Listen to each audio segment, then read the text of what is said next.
O que a gente pensou até o momento foi olhar as probabilidades, né? Pensar em probabilidades quando a gente está trabalhando com variáveis somente em uma dimensão. O que a gente vai fazer agora, a gente vai pensar em duas ou mais variáveis aleatórias e observar as probabilidades em cima dessas duas ou três ou mais variáveis aleatórias, tá? Então, a gente vai tentar observar o comportamento quando a gente tem mais de uma variável envolvida. Então, para a aula de hoje, na verdade, a gente vai estar trabalhando nessas medidas com duas variáveis, tá? Então, a gente vai olhar de duas em duas variáveis como é que elas se comportam, tá? Então, para iniciar alguns conceitos, a gente traz esse problema do livro do Sábio Moretin, o livro de estatística básica. Esse problema é um problema interessante, tem vários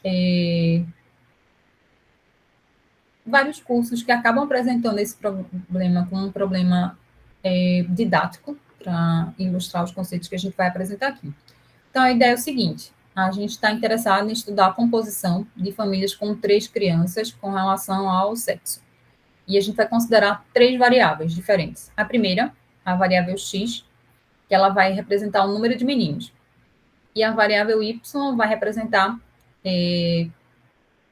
a questão do sexo com relação ao primeiro filho, tá? Então, o y vai receber 1 se o primeiro filho for homem e 0 se o primeiro filho for mulher. E z ele vai representar o número de vezes em que houve repetição de sexo entre um nascimento e outro dentro da família, tá? Então, a gente quer observar essas 3 características. Então, o que a gente tem eu tenho variáveis aleatórias diferentes, a gente comentou isso no encontro passado, que as variáveis aleatórias, elas vão representar o resultado de um experimento. E a gente tem interesse, muitas vezes, que essas variáveis aleatórias sejam expressas através de valores numéricos. Então, a gente define até mais ou menos assim, como variável aleatória sendo a representação numérica do resultado de um experimento, tá? Por exemplo, y, quando a gente observa o gênero, né, do primeiro filho, essa resposta, intuitivamente, ela não é uma resposta numérica, tá? Então, a gente faz com que o resultado de um experimento, de uma observação, que a princípio não é um valor numérico, a gente tem essa possibilidade de transformar essa informação numa informação numérica, tá? Para a gente poder estar executando, né, o cálculo de algumas medidas que a gente vai apresentar na aula de hoje, sob esse ponto de vista, né? A variável aleatória agora traz valores numéricos para mim, que aí eu consigo calcular algumas medidas, tá? Então, x vai representar o número de meninos, y ela vai indicar, né, se o primeiro filho é do sexo masculino, e isso, o valor da variável vai ser 1, e se o primeiro filho for mulher, essa variável vai receber 0. E z vai representar o número de vezes em que vai ocorrer essa transição de sexo entre os nascimentos, tá? Então, como é que a gente representaria o resultado experimental desse problema? Então, a gente tem aqui, ó, vamos representar H quando o nascimento, né, for de um menino, for homem, e M se for mulher. Então, a gente vai ter esses eventos aqui. Eu ter o nascimento, né, de homem, homem, homem, homem, homem, mulher, homem, mulher, homem. E aqui eu listo todas as possibilidades de que pode ocorrer, tá? Então, dentre esses resultados, né, do meu experimento, eu estou observando, né, o que está acontecendo. E aí eu vou observar, tá? Qual seria os valores que a minha variável aleatória vai assumir. Observe que aqui é o resultado do experimento. Eu olho para o nascimento de 3 crianças, observo o sexo dela, e depois eu vou fazer observações com relação às variáveis aleatórias, que a gente acabou de definir. Tá? Então, o experimento consiste, eu vou observar 3 crianças, o nascimento de 3 crianças, e desse nascimento das 3 crianças eu faço uma observação com relação ao sexo da criança, tá? E aí depois vou fazer observação sobre os valores que a variável aleatória vai assumir, ok? Então, aqui eu tenho 1, 2, 3, 4, 5, 6, 7, 8. Eu tenho 8 possibilidades quando eu observo 3 crianças que nasceram, tá? Então, não existe por que eu pensar que esse evento, homem, homem, homem, é mais provável do que o evento mulher, mulher, homem. Não tem. Então, esses eventos aqui, eles são equiprováveis, então a probabilidade associada a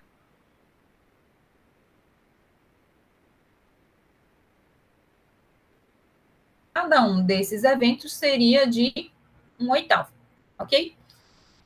Vou observar agora quais seriam os valores que cada uma das linhas variáveis aleatórias vai assumir. Então, se a gente voltar aqui para a definição da variável aleatória, x, ela vai representar o número de meninos. Então, se a gente observar nesse primeiro evento, H, quantos meninos eu tenho? 3. Então, x vai retornar para esse evento um valor de 3. Já se a gente observar aqui a última linha da tabela, quantos homens eu tenho? 0. Por isso que o valor da minha variável aleatória para esse evento seria 0.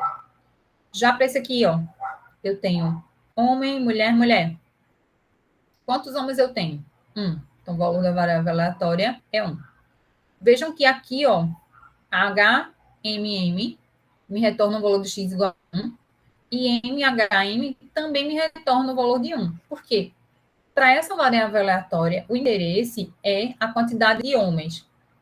E não se ele foi o primeiro, se ele foi o último, se ele foi o do meio. Então, o que eu quero com x é a quantidade de homens que nasceram dentre aquelas 3 crianças. Já para minha variável y, ela vai me retornar somente 2 valores, ou 0 ou 1. Ela vai me retornar 1 se o primeiro filho for homem e 0 se for mulher. Então, quando a gente observa esse primeiro evento aqui, H, o primeiro a nascer foi homem, por isso que y é igual a 1. Agora, para esse daqui, HMM, o primeiro também foi homem, por isso que a variável y recebe 1. Já nesse último evento aqui, MMM, como o primeiro nascimento foi de uma menina, y recebe 0.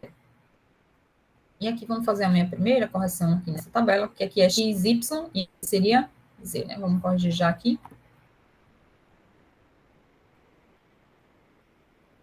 Então, aqui, ó, x, y, z. Z, o que é que ela vai representar? Z é o número de vezes em que houve variação do sexo entre um nascimento e outro, dentro da mesma família. Então, vamos observar. Se eu nasci, se nessa família nasceu H, houve alguma mudança de sexo entre as crianças que nasceram? Não, tá? Não houve nenhuma mudança. Todos estão com o mesmo sexo. Então, H indica que eu não tive nenhuma mudança de sexo, todos têm a mesma característica com relação ao sexo, por isso a variável z recebe o valor 0. O mesmo acontece com esse evento que aparece aqui na última linha, que é MMM. Houve alguma mudança de sexo aqui? Não. Todo mundo está com a mesma característica. Tudo mulher. Então, Z também recebe 0, tá? Então, novamente, número de vezes que houve variação. Então, vamos aqui para cá. Para esse segundo evento, HM, quantas mudanças ocorreram? Então, do primeiro para o segundo não teve mudança, mas do segundo para o terceiro houve mudança no sexo. Então, Z recebe 1. Nesse terceiro evento, eu tenho HMH. Então, tive uma mudança aqui do primeiro para o segundo, era homem, o segundo foi mulher. E tive mais uma mudança porque era mulher, depois o terceiro foi homem. Então, minha variável Z vale 2. Então, esses seriam os valores que a minha variável aleatória vai assumir. Até aqui, tudo bem? Algum problema, alguma dificuldade?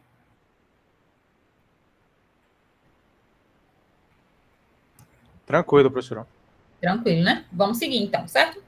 Então, o que a gente vai fazer agora? A gente vai observar a distribuição de probabilidade dessas variáveis, ok? Então, observem que eu tenho diversos valores que x pode assumir, tenho diversos valores que y pode assumir e tenho diversos valores que z pode assumir. Observe que qual é a faixa de variação aí de x? X pode ser 0, pode ser 1, pode ser 2 ou pode ser 3. o y só pode ser 0 ou 1.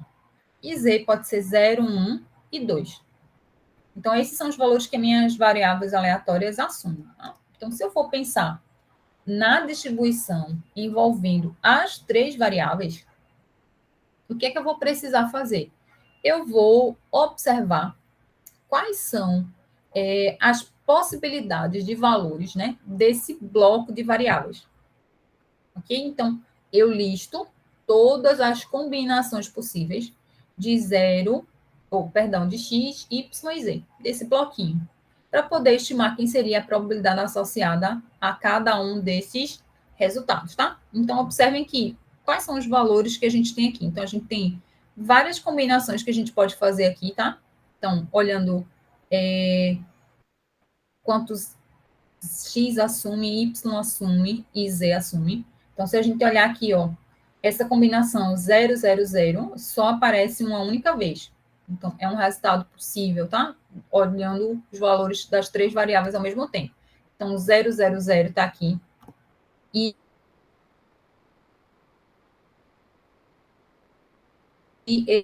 esse resultado, essa combinação aqui de resultados, aparece uma única vez. Aparece uma única vez dentre 8 possibilidades, tá? Então, a probabilidade associada vai ser de 1/8. Se a gente observar essa combinação aqui, 1, 0, 1, aparece mais de uma vez aqui? Não. 1, 0, 2, aparece alguma vez a mais aqui? Também não. Todas essas combinações que estão aparecendo aqui para mim, elas só aparecem uma única vez. Então, cada combinação dessa vai ter uma probabilidade associada de 1/8. Ok? Então, 3, 1, 0, que seria essa informação aqui, ó, só aparece uma vez também, a probabilidade associada seria 1/8. Então, eu consigo fornecer qual seria a probabilidade associada a essa variável que é conjunta de x, y e z. Ela traz a informação sobre como é que se comporta o valor dessas 3 variáveis, x, y e z, o bloquinho, tá? Então, seriam essas probabilidades aqui associadas. O que vai acontecer é que, muitas vezes, a gente não tem interesse em observar as 3 características simultaneamente. A gente tem interesse, às vezes, em observar 2 a 2 variáveis. Porque, por exemplo, se a gente pensar em um gráfico de distribuição, um gráfico de dispersão, tá? A gente vai pensar em 2 variáveis. Então, a gente tem interesse em verificar quais seriam as distribuições quando eu vou associando 2 em 2 variáveis. Então, nesse primeiro momento, a gente pode pensar em observar as variáveis x e y, somente, tá? Esqueço o z por um momento. Depois, eu posso pensar em observar somente x e z, ou posso observar y e z, ok? Então, eu posso ter interesse em observar as variáveis aleatórias em pares, e é isso que a gente vai fazer para poder calcular algumas medidas. Então, aqui a gente tem, para essas informações, eu vou focar agora os meus esforços em observar quais são as possíveis combinações que eu tenho, observando somente x e y. Então, é como se eu ignorasse essa última coluna e tentasse mapear como é que é o comportamento somente do par x e y.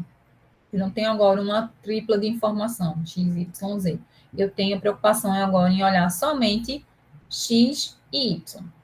Então, verifiquem que o cenário muda, tá? Antes, quando a gente olhava o trio, né, a gente observava que só existia uma combinação dentre as 8 que fornecia os valores de cada uma delas, desse conjunto, tá? Agora, quando a gente olha somente x e y, isso muda de figura. Por exemplo, 2 e 1 está acontecendo aqui na segunda linha e está acontecendo na terceira linha. Então, isso vai mudar a forma como eu encaro as probabilidades associadas a essas duplas de valores. Então, o que a gente vai fazer agora é pensar nas probabilidades, observando somente como é que se comporta o par, x e y. Então, a gente montou aqui quais são os possíveis valores para x e y, né, das duplas x e y, e quais seriam as probabilidades associadas a isso. Então, 0, 0, se a gente voltar, tomando como base essa distribuição ou essa tabela aqui inicial, a gente observa que 0, 0 só aparece uma vez. Então, para esse, a probabilidade associada seria 1/8. Para esse resultado, né, 0, 0, a probabilidade associada seria de 1/8.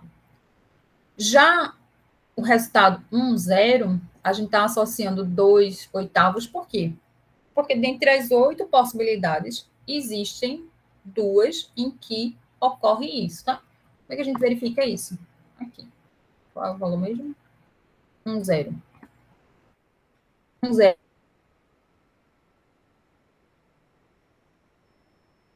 acontece nessa linha aqui e na seguinte.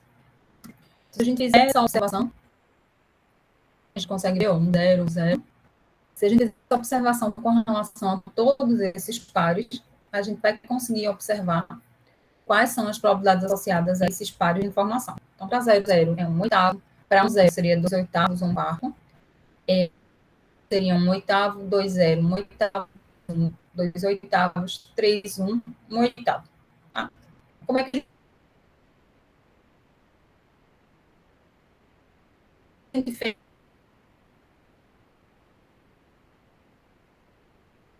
Isso aí, a gente observou.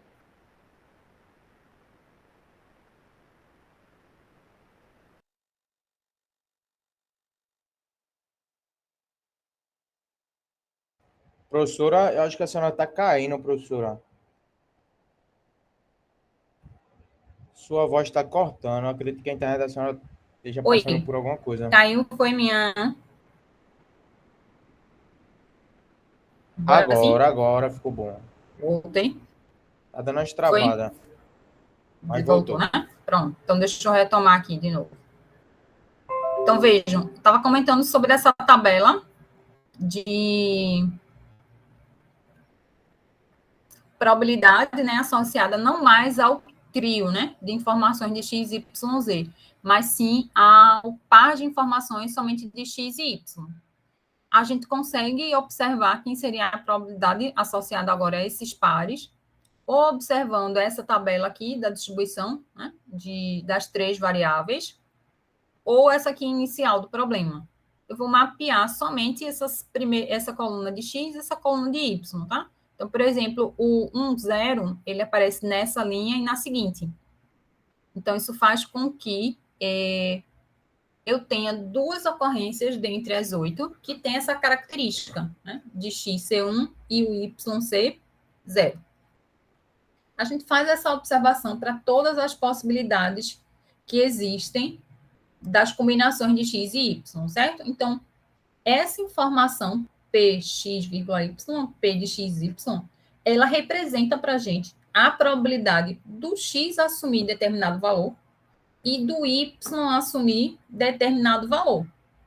Então, o que a gente tem aqui é essa probabilidade associada a esse evento, quando x é igual, nesse caso aqui, a 0, e o y é igual a 0. Então, eu tenho essa probabilidade. Para cá, para a última linha, essa probabilidade é associada à probabilidade quando o x é exatamente igual a 3 e o y é exatamente igual a 1. Ok? Então, essa é a distribuição de probabilidade para essa combinação dos resultados de 2 variáveis aleatórias. Quando a gente pensa numa outra situação, tá?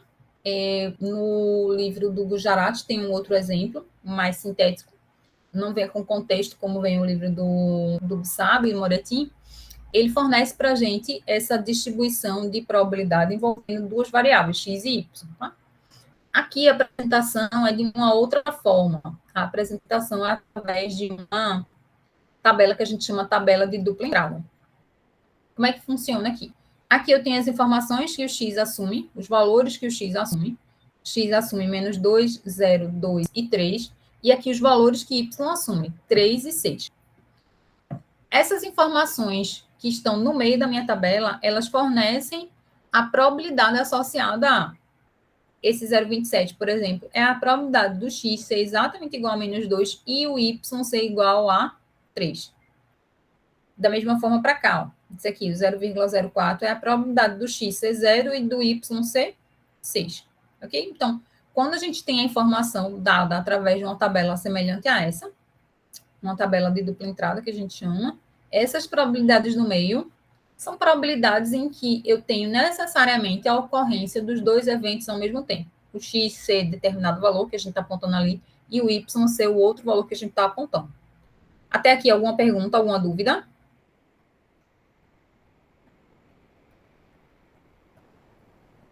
Então, vejam, começar a formalizar, então, como é que seria essa informação que a gente está apresentando aí, tá? Essa informação que a gente começou a apresentar aí é uma informação sobre probabilidade conjunta. Eu estou pensando na probabilidade associada a duas variáveis aleatórias, tá? Então, sejam x e y variáveis aleatórias discretas, assumindo os valores dentro de um conjunto, tá? Então, estou chamando aqui de x, x1, x2, x3, os valores que x assume dentro de um determinado conjunto. Os valores que x assume não precisam ser iguais aos valores que y assume. Aqui, por exemplo, para essa situação, x, o conjunto, né, dos valores que x pode assumir seriam menos 2, 0, 2 e 3. E o conjunto, então, são 4 valores que o x assume. Já o y só assume 2 valores, 3 e 6. Tá? Então, esse dx e aqui o dy são os valores, são o conjunto de valores que o x pode assumir, esse primeiro conjunto, e o segundo seria o segundo conjunto associado à segunda variável, que nesse caso seria o y. Então, a minha função de distribuição conjunta, minha função de distribuição de probabilidade conjunta dessas duas variáveis, x e y, a gente representa de algumas formas, tá? Alguns livros vão estar representando essa função de probabilidade conjunta com essa nomenclatura aqui, fzinho de x, y. Outros vão estar usando essa nomenclatura de probabilidade, e outros vão estar usando um pzinho pequeno, né? Quando a gente vai indicar, aqui ao invés do f, pode estar utilizando um pzinho. Então, a gente vai estar misturando aqui a notação dos dois, das duas formas, né? Das referências que a gente utilizou para essa aula, para a gente se habituar a forma como normalmente a gente vai estar encontrando, tá? Então, f de xy ou pzinho de xy é a probabilidade do x ser exatamente igual a um xzinho aqui. Vê que aqui x grande é a variável aleatória, tá? E esse x pequeno representa o valor que a variável aleatória assume. Então, se a gente pensasse nesse exemplo, por exemplo, o xzinho seria menos 2. Probabilidade quando x assume esse valor, xzinho, e o y assume esse valor, yzinho pequeno, tá? Para o x pertencente a esse conjunto, né, de informações dx, e o y pertencente a esse segundo conjunto de informações aqui, dy, ok? Para que essa função de probabilidade conjunta seja válida, a gente tem algumas exigências. Quais são as exigências que a gente faz? Essas probabilidades, individualmente, cada uma delas precisa ser maior ou igual a 0. E a gente tem que a somatória de todas essas probabilidades envolvidas, essas probabilidades conjuntas, precisa dar 1. Né? Porque essa função de probabilidade conjunta nada mais é do que uma probabilidade associada também. E a gente, assim como a gente pensava, né, quando a gente estava trabalhando somente com uma variável, a gente tem esse limitante. O máximo de valor de probabilidade que a gente vai ter, quando a gente soma todas as probabilidades envolvidas, tem que dar 1. Né? E todas as probabilidades precisam ser um valor maior ou igual a 0. Ok? Então, vejam. Vamos observar essa informação aqui do primeiro problema. Quando a gente focou, né, os esforços somente na variável x e y, a gente conseguiu observar essas probabilidades aqui associadas, tá? E essa informação a gente vai fornecer agora através de uma tabela de dupla entrada, como foi no exemplo 2, tá?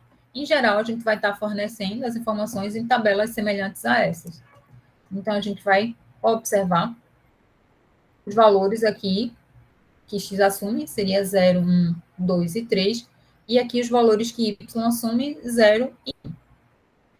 Aqui a gente tem a disposição das informações que a gente tem, né, associado às probabilidades, né, quando x é 0 e o y é 0, a probabilidade é de 1/8.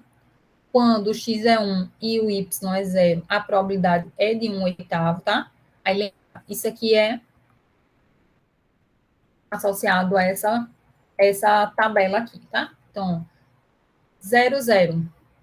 Qual é a probabilidade associada? É de 1/8. Então, a gente vai e observa aqui. Quando eu tenho 0 e 0, a probabilidade associada é de 1/8. A situação 0 e 1. A gente vai procurar lá na minha tabela inicial. 0 e 1. Tem algum ponto aqui? Tem algum par de pontos que tem essa informação? Não. Então, qual é a probabilidade associada a essa situação? É 0. Tá? Então, por isso que aqui a gente tem alguns zeros nessa tabela de dupla entrada, porque são informações que a gente não tem lá listado. Não tem possibilidade de ocorrência de x igual a 0 e o y igual a 1, por exemplo. Então, a probabilidade associada é 0. Mesma coisa para cá.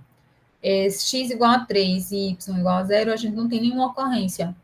Então, a probabilidade associada seria 0. Quando a gente observa aqui, ó, essas informações, o que mais que a gente consegue extrair daqui, tá? Eu consigo pensar como é que seriam as probabilidades associadas a somente o y ser igual a 0. E quais seriam as probabilidades associadas ao y ser igual a 1? Então, como é que a gente trabalharia em função dessas informações? Isso vai fornecer para a gente outras medidas, tá? Então, até aqui tudo bem na construção dessa tabela. A gente transcreve as informações que a gente tem da tabela em que a gente elencou, né, os eventos possíveis, as combinações possíveis e a relação, né, de probabilidade, considerando os casos favoráveis e os casos totais. E aqui a gente expressa de outra maneira através dessa tabela de dupla entrada. E quando a gente não tem nenhuma ocorrência, né, a gente põe a probabilidade associada como sendo 0, tá? Quando a gente vai pensar a partir dessas informações da distribuição conjunta, eu posso ter algumas informações adicionais importantes a partir dessa tabela que está sendo colocada aí, tá? A gente tem possibilidade de encontrar o que a gente chama de probabilidades marginais ou distribuições marginais. Quando a gente trabalhava lá em probabilidade, né, com uma única variável, a gente também tinha informação semelhante. Então, quando a gente pensa em distribuições marginais, o que a gente vai fazer é focar em uma das variáveis de interesse. Então, essas funções, né, de densidade, quando a gente observa uma única variável, a gente consegue achar quem seria uma probabilidade associada ou quais são as probabilidades associadas para cada valor de uma variável em específico. Tá? Então, se a gente pensar na função de densidade e probabilidade marginal com relação a x, eu vou ter probabilidades associadas a essa variável aleatória, tá? Se eu penso na função de densidade e probabilidade marginal, já corrigi aqui a y, eu vou ter essa outra medida, tá? Então, aqui, para o f de x, o que é que acontece? Para um determinado valor de x, eu faço a varredura com relação a y, tá? Quando eu estou pensando em y, eu faço a varredura com relação a x. Então, se a gente pensar, por exemplo, lá no exemplo 1, como é que eu calculo a probabilidade associada ao x ser exatamente igual a 1? Onde é que o x ocorre de assumir esse valor 1? A gente vai observar que isso acontece em duas situações. O x é igual a 1 e o y é igual a 0, ou quando o x é igual a 1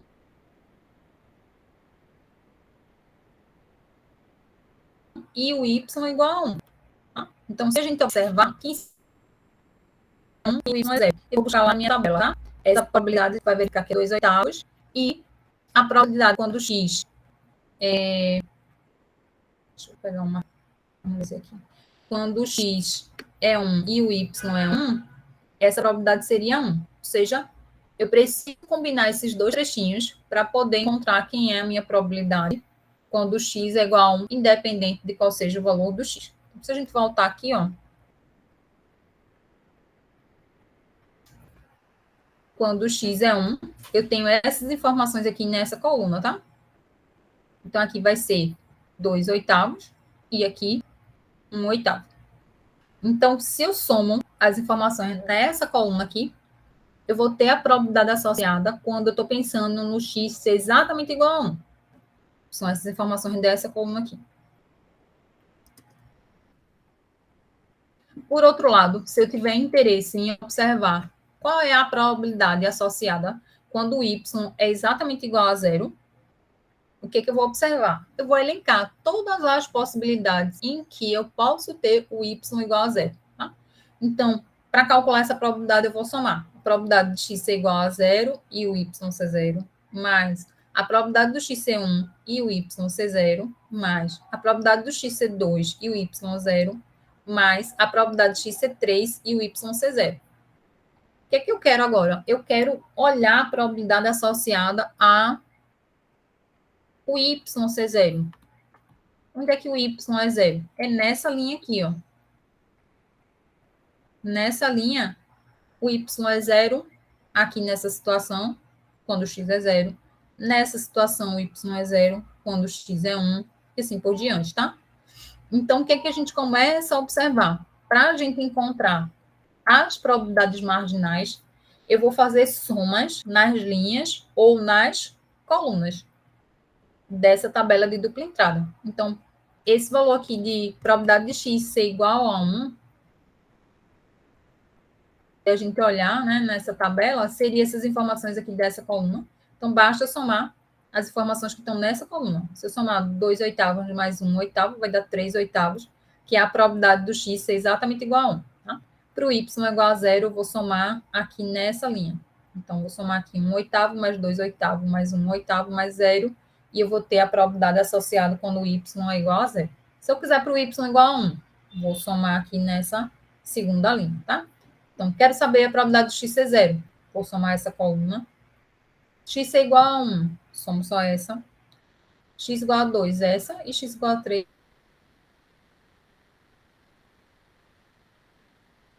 Para se obter essas probabilidades marginais, né, a gente vai estar fazendo a observação ao longo ou da linha ou da coluna, dependendo da posição da minha variável, tá? Então, aqui, ó, chamando a atenção com relação à probabilidade que a gente quer, eu somo, né, aqui a coluna correspondente à variável que tem interesse, e aí eu tenho o valor da minha probabilidade associada, tá? Quando a gente faz isso para cada uma dessas colunas, a gente pode observar, ó, aqui nessa última linha, está o resumo dos valores que a minha variável aleatória vai assumir, tá? Nessa última linha aqui. Então, P de x, ele vai ser... A probabilidade de x ser 0 é 1 oitavo, a probabilidade de x ser 1 é 3 oitavos, e assim por diante, tá? Então, essas informações que aparecem aqui... Deixa eu pegar uma canetinha aqui. E aqui... Essas daqui que estão na margem da tabela são as minhas probabilidades marginais, ok? Perguntas aí? Então, se pensar somente na probabilidade da variável x,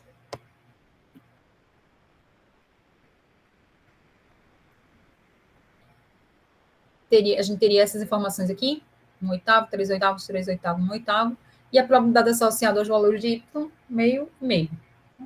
Observem que se a gente somar aqui, né, as probabilidades associadas à variável x, 1 oitavo mais 3 oitavos mais 3 oitavos mais 1 oitavo vai dar 8 oitavos, que é igual a 1. E aqui, meio com meio, a probabilidade é igual a 1. Estou elencando todas as possibilidades, né? De valores que minha variável aleatória pode assumir, então a somatória das probabilidades tem que dar 1. Mesma coisa para cá. Tá? Quando a gente observa o segundo exemplo, tá? Esse daqui. Que a gente tinha essa tabela, tá? De dupla entrada. Se eu quisesse observar qual é a probabilidade associada a x ser igual a menos 2, o que eu teria que fazer? Somar essas informações aqui, tá? 0,27. Probabilidade associada a x ser igual a 0. Tem que somar essas duas informações aqui. Ou, se eu tenho interesse em calcular qual é a probabilidade de y ser igual a 6, o que eu vou fazer? Vou somar aqui nessa linha aqui. Nessa linha de baixo, tá? Então, aqui a gente tem algumas informações, né? Para x ser igual a menos 2, isso aqui vai ser 0,27 mais 0, dá 0,27. E se a gente quiser a informação do y ser igual a 6, eu vou somar as informações todas que aparecem ali na linha. Tá? Até aí, alguma pergunta, alguma dúvida?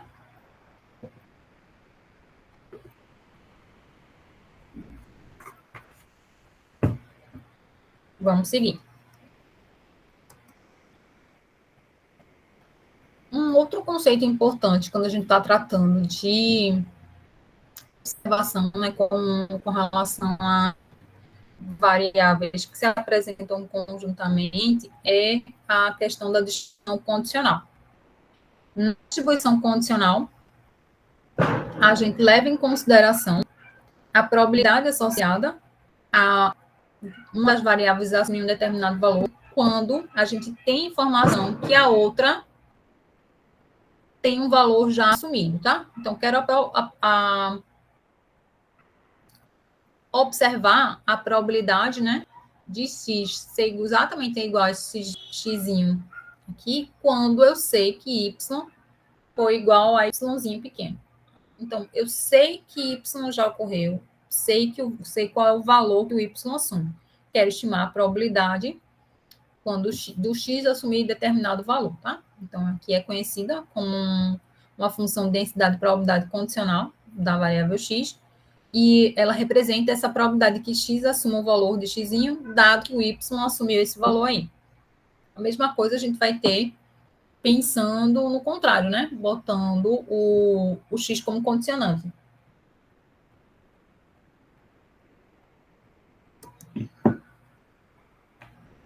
Quando a gente vai pensar nessas funções de densidade e probabilidade condicionais, a gente vai lembrar bastante, né, de informações quando a gente tinha probabilidades condicionais, onde a ideia é a gente pensar em restrição do espaço amostral, quando a gente pensava lá em probabilidade, tá? Aqui a gente vai fazer de maneira semelhante.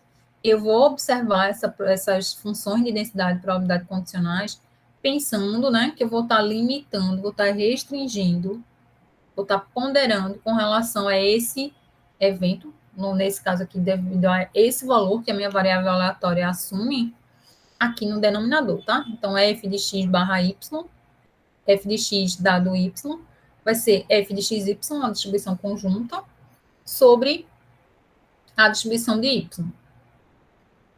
Para cada mesma coisa, se eu estou colocando o x como o condicionante. Então, o que, é que a gente vai fazer? A gente vai observar. Para observar essa probabilidade condicional aqui, eu vou levar em consideração a probabilidade conjunta, né, de x ser igual a 2 e o y ser igual a 1, mais dividido pela probabilidade do y ser igual a 1.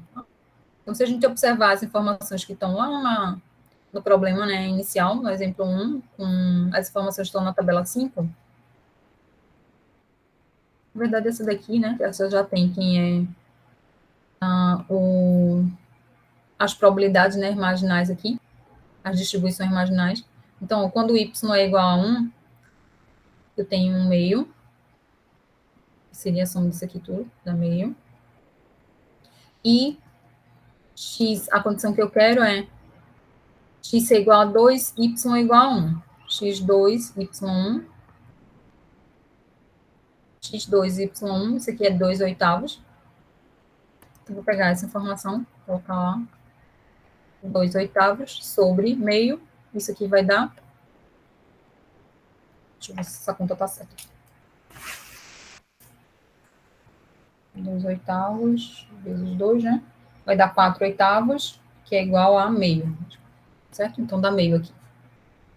Vou repetir essa primeira fração, 2/8, multiplicar pelo inverso da segunda, aí vai ficar 4/8. Simplificando, vai ficar igual a meio. Ok? Perguntas aí?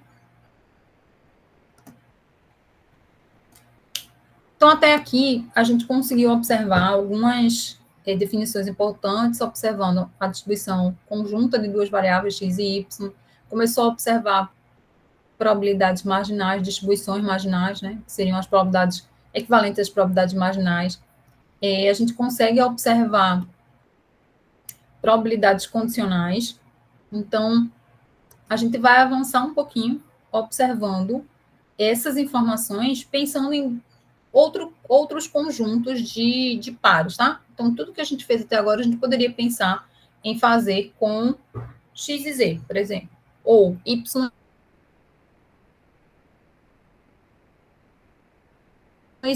Isso vai dar resultados diferentes para a gente, porque os valores que cada uma delas individualmente assume são diferentes. E aí,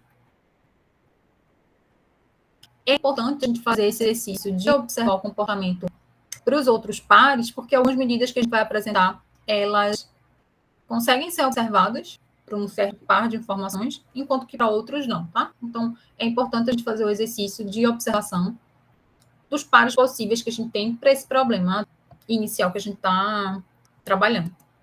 Então, se a gente voltar para o problema 1 e observar agora as informações com relação a x e z, a gente vai ter essa tabela dupla entrada, com os valores que x assume, com os valores que z assume, e as probabilidades associadas seriam essas. Como é que eu encontro essas probabilidades, tá? Então, a maneira seria a gente elencar, né, os resultados possíveis para x e z, esses pares de informação, e calcular quem seria a probabilidade associada a cada uma delas, ok? Então, essa seria a informação que a gente pode inicialmente ter para poder montar essa tabela aqui de dupla entrada, tá? São informações que são semelhantes, então eu posso apresentar a informação a partir daqui ou a partir dessa tabela de dupla entrada. Normalmente, é interessante observar as informações através da tabela de dupla entrada. Por quê? Porque com ela a gente consegue, através do cálculo das probabilidades marginais, né, já identificar quem seriam as distribuições associadas a cada uma das variáveis individualmente. Então, é importante a gente apresentar nesse formato aqui para facilitar, tá? A gente pode fazer também a observação do conjunto, né, YZ.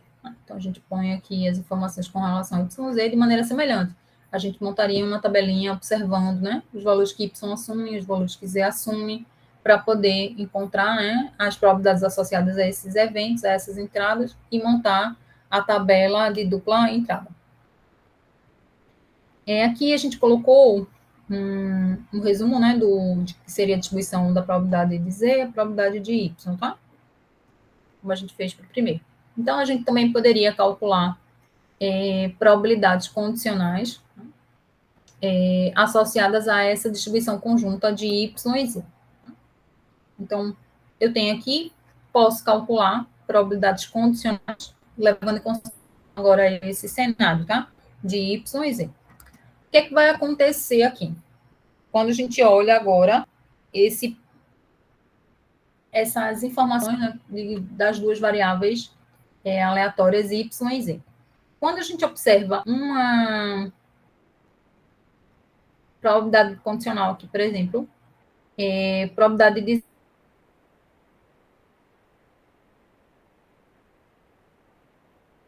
expressão para calcular essa probabilidade condicional, a gente observa que o resultado dessa probabilidade é 1/4.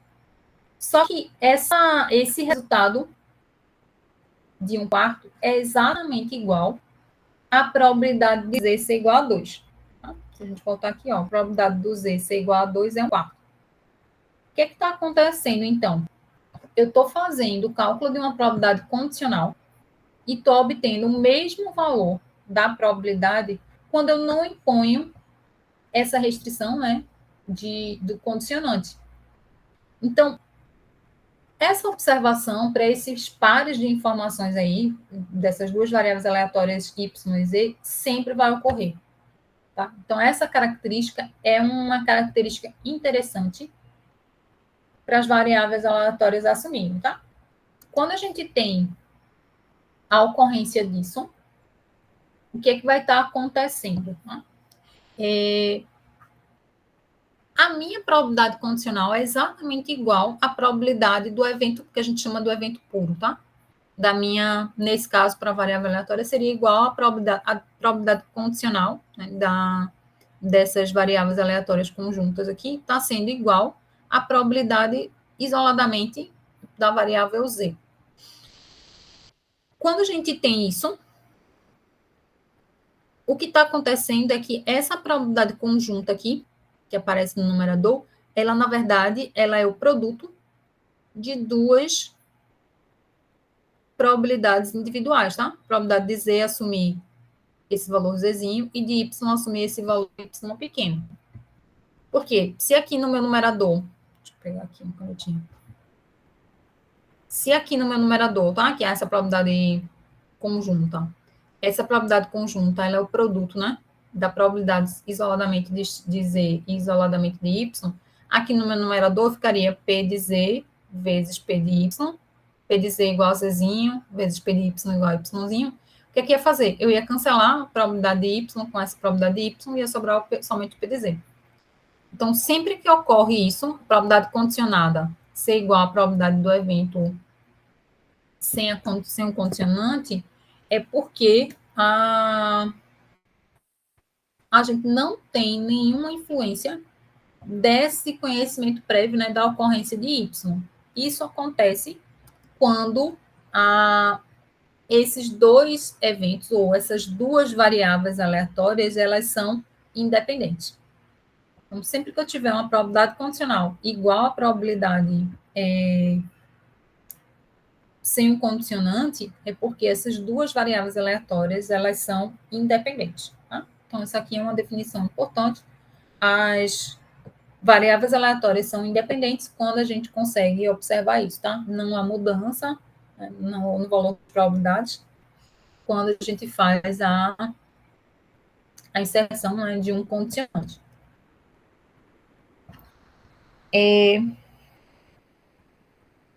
Outra forma da gente dizer, né, essa relação, essa observação, é dizer que essas duas variáveis aleatórias, tá? Essa definição, a definição do Gujarati, duas variáveis aleatórias, elas são estatisticamente independentes, se somente se a gente tiver essa observação.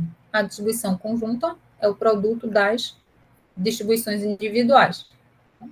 Então, se a função de densidade de probabilidade conjunta puder ser expressa como sendo o produto, né, das funções de densidades individuais, né, as marginais, a gente tem que essas duas variáveis aleatórias, elas são variáveis aleatórias independentes.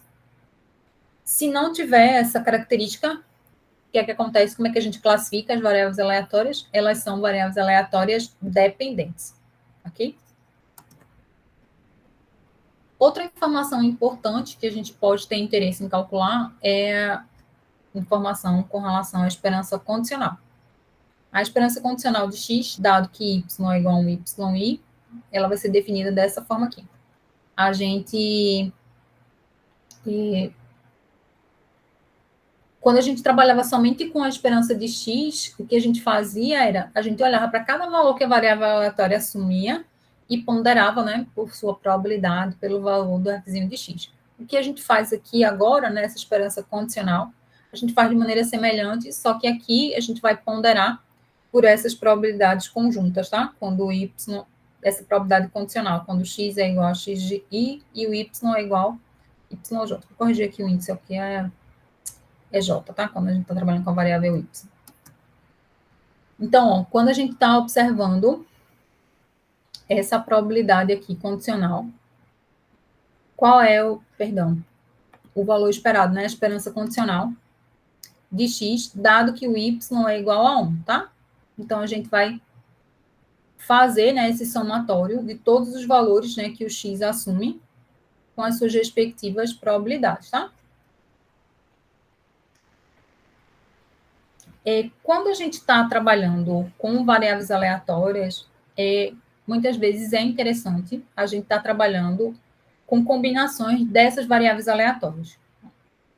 Quando a gente trabalha com as variáveis aleatórias x e y, eu posso ter interesse em observar como é que é o comportamento da variável que é a soma de duas outras variáveis, tá? Então, eu conheço o comportamento da variável aleatória x, conheço o comportamento da variável aleatória y. Como é que é o comportamento da variável aleatória x mais y? Então, é isso que a gente vai estar observando. O que a gente vai observar é que, quando a gente pensa no valor esperado, né, da soma da variável aleatória x e y, esse valor esperado, né, dessa soma de variáveis aleatórias, ele vai ser a soma das esperanças individuais de cada uma dessas variáveis aleatórias, tá? Aqui está a demonstração, vou passar, se precisar a gente volta para observar essa demonstração aqui, tá? Porque senão acho que a gente vai acabar não conseguindo fechar o que eu propus aqui, tá? O que eu queria chamar a atenção, quando a gente está pensando no valor esperado de cada uma dessas variáveis, tá? A gente vai estar observando individualmente cada uma das variáveis aleatórias e a gente faz o quê? A gente observa quais são os valores que a minha variável assume e pondera por sua respectiva probabilidade, tá? Foi isso que a gente fez quando a gente trabalhava com variáveis aleatórias lá em MQ2, e a ideia é semelhante aqui também, tá? Então, eu teria, a princípio, essa possibilidade aqui, tá? De calcular quem seria a minha esperança, né, da variável aleatória x, olhando quem são os valores de xi com a probabilidade associada a xi, tá? Outra possibilidade da gente pensar nisso é, ao invés de eu escrever dessa forma, eu escreveria quem seria esse p de xi. Ou seja, quem é a probabilidade associada a um determinado valor de xi. Eu vou observar isso fazendo a soma das informações que tem lá na minha tabela de dupla entrada com relação a essas probabilidades conjuntas. Então, eu somo as probabilidades conjuntas de cada linha ou de cada coluna, e aí eu tenho essa informação aqui, tá? Então, esse somatório aqui, ó, quando eu fixo um e vou variando o outro índice, é porque eu estou pegando as informações todas com relação ao índice que eu estou observando, tá? Então, eu quero observar quem são as probabilidades associadas a x igual a 1, por exemplo. Então, vou somar uma linha ou a coluna correspondente às informações que tem lá, das distribuições conjuntas, para aquele valor de x, tá? Mesma coisa eu faço para o y. Então, vamos observar essas condições que a gente está colocando aqui. Eu acabei não fazendo o comentário sobre a demonstração, mas o que é que essa informação vai dizer para a gente é, se eu pensar numa variável aleatória, que é a soma de duas variáveis aleatórias que eu conheço, o valor esperado dessa variável que é a soma do valor esperado individual de cada uma das variáveis, tá?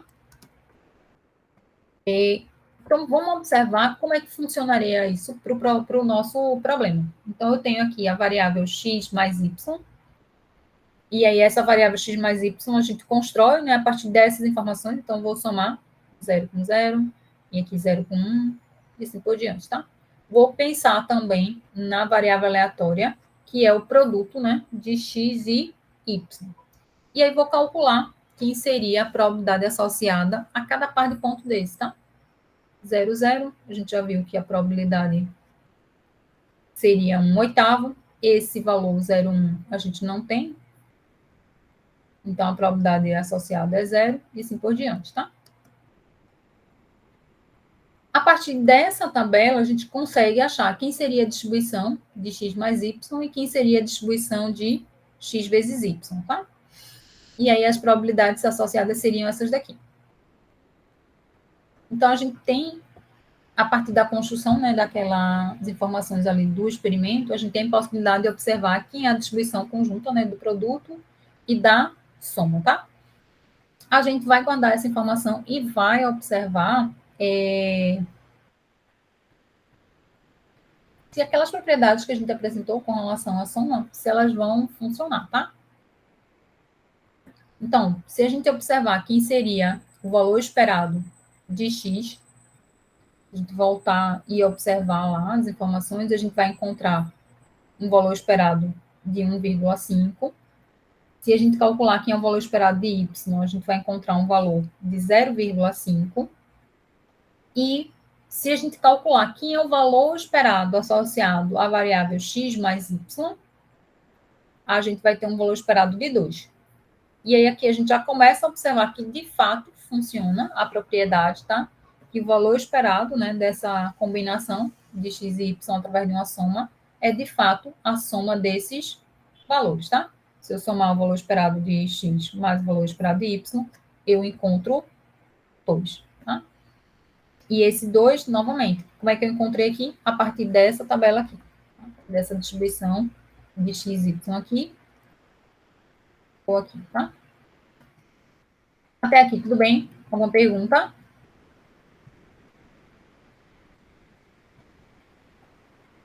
Vou dar uma pausa aqui nesse conceito, tá? E aí no próximo encontro a gente continua chamando a atenção de que essas variáveis x e y, se elas forem independentes, a gente vai conseguir observar que o valor esperado do produto vai ser o produto dos valores esperados.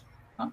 Então, sempre que a gente obtiver variáveis aleatórias independentes e calcular, né, o valor esperado do produto dessas duas variáveis, se elas forem independentes, a gente vai observar que o valor esperado do produto vai ser o produto dos valores esperados, tá? Aqui a gente tem para esse problema que a gente observou aqui, dessa tabela 6 aqui, que a gente construiu, a gente tem a possibilidade de calcular quem seria o valor esperado dessa variável x e y, tá? Como é que eu faço isso? Observando as informações que estão aqui nessa coluna, tá? Ou de maneira equivalente nessa daqui, né? E aqui já estão as informações da distribuição de probabilidade, tá? E se a gente quiser comparar, né, as informações para ver se de fato essa propriedade aqui se verifica, a gente calcula quem é o valor esperado de y, calcula quem é o valor esperado de x, e a gente observa que nesse caso aqui, o valor esperado da variável, que é o produto, é 1, enquanto que o produto, né, de cada valor esperado aqui individualmente, não vai dar 1. O que isso significa, então? Significa que essas duas variáveis aleatórias, elas não são independentes, elas são dependentes. Então, se tivesse dado igual, esse resultado fosse igual ao produto desses dois, x e y seriam variáveis independentes. Como não deu, é porque x e y são variáveis dependentes. Ok?